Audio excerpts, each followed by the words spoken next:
Media మిత్రులందరికీ నా నమస్కారాలు. అదేవిధంగా స్టేషన్ గన్పూర్ నియోజకవర్గ ముఖ్య నాయకులందరికీ, మున్సిపల్ చైర్మన్ గారికి, కౌన్సిలర్లకు, మా పార్టీ జిల్లా బాధ్యులకు అందరికీ పేరు పేరున నా నమస్కారాలు తెలియజేస్తున్నాను. దేవాదుల ప్రాజెక్టు ద్వారా స్టేషన్ గన్పూర్ నియోజకవర్గంలోని ప్రతి గ్రామానికి సాగునీరు అందించాలనే సంకల్పంతో పనిచేయడం జరుగుతున్నది. మంజూరైన పనులను, అసంపూర్తిగా ఉన్న పనులను, కొత్తగా చేపట్టవలసిన పనులను అధికారులతో చర్చించి వాటికి ఎస్టిమేట్లు తయారు చేయించి ప్రభుత్వ పరంగా మంజూరు తీసుకొని పనులు ముందుకు తీసుకుపోయే ప్రయత్నం చేస్తున్నాం. ప్రధానంగా గత ప్రభుత్వం, నేను ఎమ్మెల్సీగా ఉన్నప్పుడు ఈ నియోజకవర్గంలోని ఎగువ ప్రాంతాలు, ప్రతి సంవత్సరం కరువు గురయ్యే ప్రాంతాలైన చిల్పూరు, వేలేరు మండలాలకు, ఆ గ్రామాలకు సాగునీరు అందించాలనే ఆలోచనతోని 104 కోట్ల రూపాయలతోని లిఫ్ట్ ఇరిగేషన్ స్కీము మంజూరు చేయించడం జరిగింది. దాన్నే మనము గండి రామారం ఎత్తిపోతల పథకం అని చెప్తున్నాము. ఆ గండి రామారం ఎత్తిపోతల పథకంలో 3 లిఫ్ట్లు ఉన్నాయి, L1, L2, L3 అని. అందులో L2 పూర్తి అయింది, దాని ద్వారా సాగునీరు అందుతున్నది. ఇంకా L1, L2 లిఫ్ట్లు పూర్తి కావాల్సిన అవసరం ఉన్నది. అందులో ప్రధానంగా చిల్పూర్ మండలంలోని ఎగువ గ్రామాలకు, వేలేరు మండలంలోని ఎగువ గ్రామాలకు సాగునీరు అందించడము గండి రామారం L1 ద్వారా మాత్రమే సాధ్యమవుతుంది. ఆ L1 పనులను ఈరోజు క్షేత్రస్థాయిలో ఏ విధంగా జరుగుతున్నాయో పరిశీలించడం జరిగింది. వాస్తవంగా ఈ వానాకాలం, ఈ వర్షాకాలంలో గండి రామారం L1 లిఫ్ట్ ద్వారా చిల్పూరు, వేలేరు మండలాల్లోని గ్రామాలకు సాగునీరు అందించాలని సంకల్పించడం జరిగింది. కానీ పనులు కొంత నత్తనడకన నడుస్తున్నాయి. అనుకున్న సమయానికి అవి పూర్తయ్యే అవకాశం కల్పించడం లేదు. అందుకే ఈరోజు అధికారులతోని, కాంట్రాక్టర్తోని, ఆ ప్రాంతానికి సంబంధించిన సర్పంచులందరితోని కూడా గండి రామారం పంప్ హౌస్ దగ్గర సమీక్ష నిర్వహించడం జరిగింది.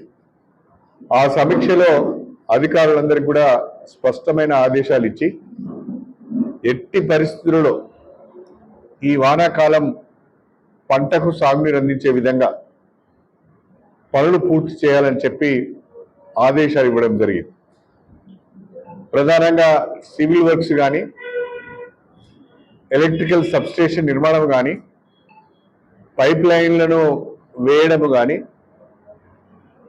లేదా అదనంగా చెరువుల కుంటలకు నీళ్లు ఇవ్వాలనుకుంటే అవసరమైన అదనపు పైప్ లైన్ల నిర్మాణం కానీ, దానికి సంబంధించిన సవరించిన అంచనాలను కూడా తయారు చేయమని చెప్పి ఈరోజు స్పష్టంగా ఆదేశాలు ఇవ్వడం జరిగింది. ఎట్టి పరిస్థితుల్లో జూలై 31 వరకు, మ్యాక్సిమంగా జూలై 31 వరకు గండి రామారం L1 పనులను పూర్తి చేసి సాగునీరు అందించే విధంగా నా ప్రయత్నం ఉంటుంది. నేను ఎమ్మెల్యే ఎన్నికల సందర్భంగా చాలా స్పష్టంగా స్టేషన్ గన్పూర్ నియోజకవర్గ ప్రజలందరికీ కూడా ఒక హామీ ఇచ్చాను. నా మొదటి ప్రాధాన్యత సాగునీటి రంగము. దేవాదుల ప్రాజెక్టు ద్వారా వీలైనంత మేరకు ప్రతి గ్రామానికి కూడా గోదావరి జలాలు అందించే విధంగా ప్రయత్నం చేస్తానని చెప్పాను. ఆ ప్రయత్నంలో భాగంగానే కాలువలలో కూడుకుపోయిన సిల్ట్ కానీ, అదేవిధంగా పెరిగిన చెట్లను కానీ తొలగించి చాలా వరకు ఏనాడు కూడా గోదావరి నీళ్లు కొన్ని అనేక గ్రామాలకు పోయిన వానకాలం ఈ యాసంగిలో కూడా నీళ్లు అందించడం జరిగింది. అనేక గ్రామాలకు సాగునీరు అందించాం కాబట్టే మునుపెన్నడూ లేని విధంగా గోదావరి జలాల ద్వారా ఈ సంవత్సరం యాసంగిలో స్టేషన్ గన్పూర్ నియోజకవర్గంలో అతి ఎక్కువ వరి ధాన్యం దిగుబడి వచ్చింది. అతి ఎక్కువ మక్కల దిగుబడి కూడా వచ్చింది. దిగుబడి పెరిగింది అంటే కారణం ఆయకట్టు పెరిగింది.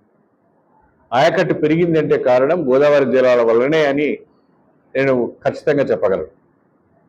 అది కాకుండా మన స్టేషన్ గన్పూర్ రిజర్వాయర్ నుండి నవాబ్పేట రిజర్వాయర్ వరకున్న ప్రధాన కాలువను మిగిలిపోయిన లైనింగ్ పనులను పూర్తి చేయడానికి దాదాపు 140 కోట్ల రూపాయలు మంజూరు చేయించడం జరిగింది.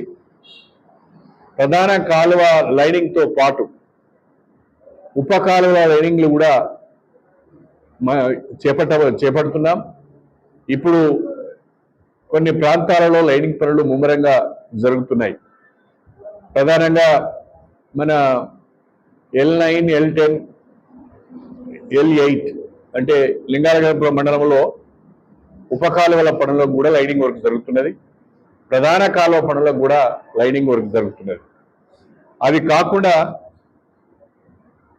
4L దగ్గర ఒక షట్టర్ లేకపోవడం వలన వంపు ఎక్కువ ఉండడం వలన ఈ ప్రధాన కాలువ నీళ్ళంతా కూడా 4L ద్వారా పాలకుర్తి నియోజకవర్గానికి వెళ్తుంది. అయితే ఆ 4L దగ్గర షట్టర్ పెట్టినాం. అక్కడ ఒక హెడ్ రెగ్యులేటర్ నిర్మాణం కూడా జరుగుతున్నది. ఇక్కడి నుంచి నీళ్లు కూడా సక్రమంగా కిందికి వేయడానికి అవకాశం ఉంటుంది. అది కాకుండా ఉప్పుగల్ రిజర్వాయర్ నుండి పాలకుర్తి వరకు దేవాదుల 3వ దశ ప్యాకేజ్ 6 కింద పనులు ఆగిపోయినాయి.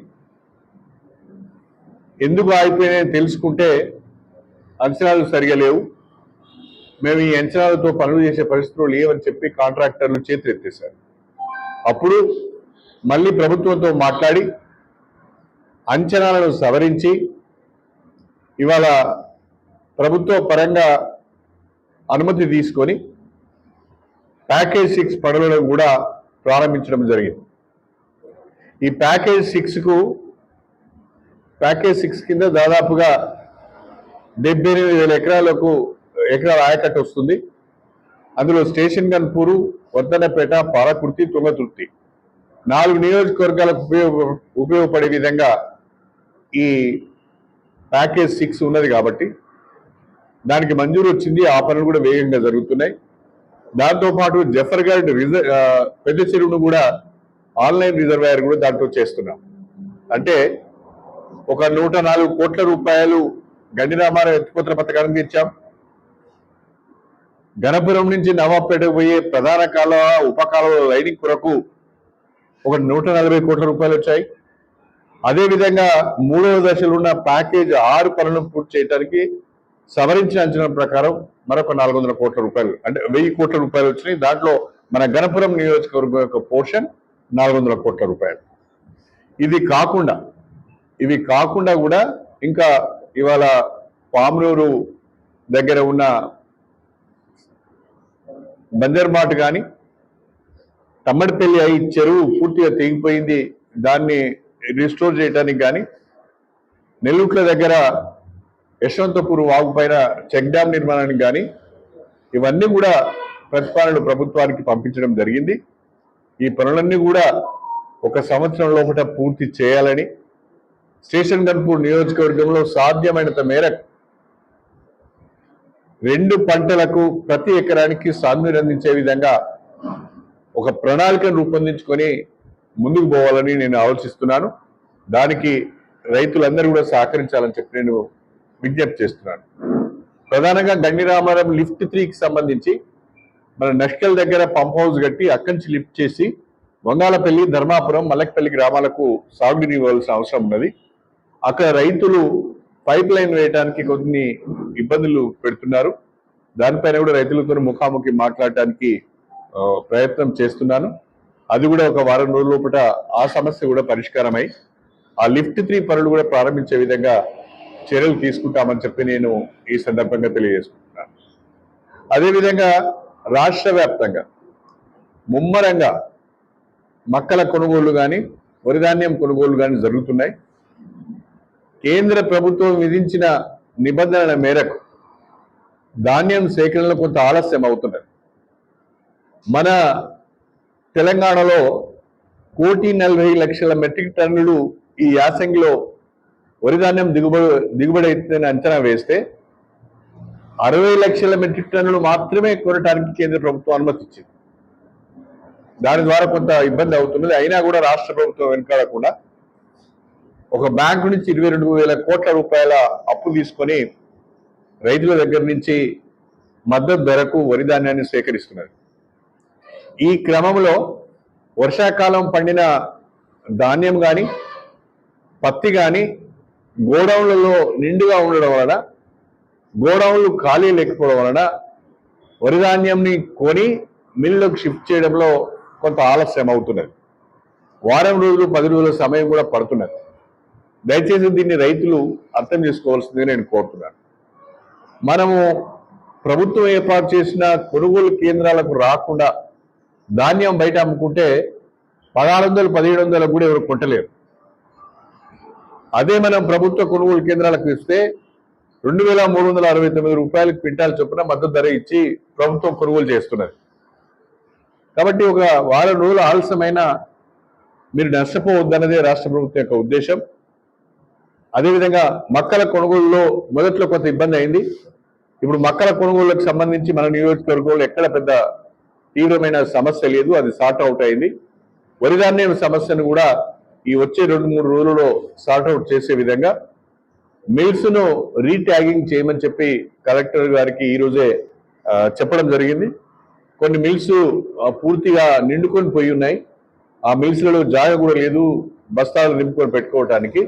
కాబట్టి ఖాళీగా ఉన్న మిల్స్ కు ఈ ప్యాడీని డైవర్ట్ చేయాలి, రీట్యాగింగ్ చేయాలని చెప్పి కూడా కలెక్టర్ని కోరడం జరిగింది. వచ్చే 2-3 రోజులలో స్టేషన్ గన్పూర్ నియోజకవర్గంలో వరిధాన్యం కొనుగోలులో రైతుకు ఏ రకమైన ఇబ్బంది లేకుండా జాగ్రత్తలు తీసుకుంటాము. దయచేసి సహకరించాలని చెప్పి రైతాంగానికి కూడా నేను విజ్ఞప్తి చేస్తున్నాను.